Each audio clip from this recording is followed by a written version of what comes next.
Izvinite, ja bih ipak da sednem. Pa izvoli, sedi, molim. Hvala.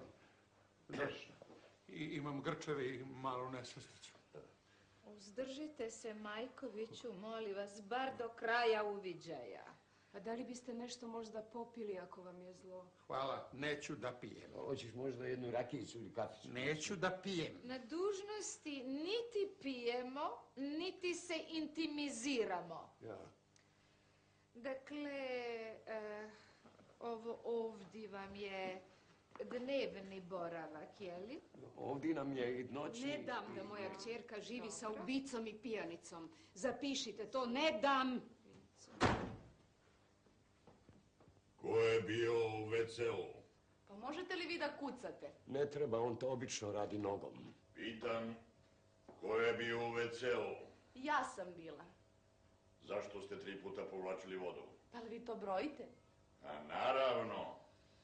Jer ako ja povlačim vodu 1 put, a vi, gospođo, 3 puta, onda ćemo tako i da plaćamo. Onaj koji hoće da se luksužira, neka plaća.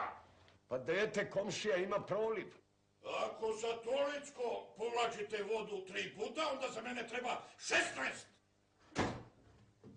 17! 17.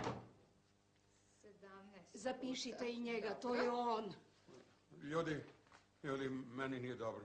Ajde, dajte kolega, stabilizujte se malo, a? Možda vam smeta miris belog luka. Smeta.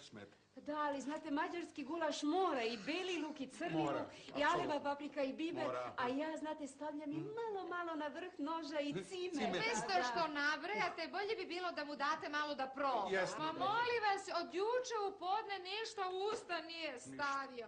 Ma stvarno me nervirate, kolega, molim vas, čemu to nasilje nad sobom, ako ne možete da izdržite? Ne mogu. Stvarno. Ne znam da li je dovoljno. Samo ću malo... Hoćeš malo vina? Ne treba, hvala. Nemoj, molim te, pa ljuto je to na mađarski. Ne, ništa.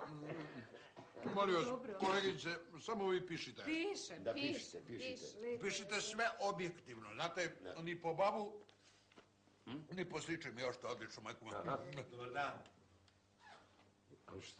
Šta će on ovdje, molim vas? Mole, samo vi radite.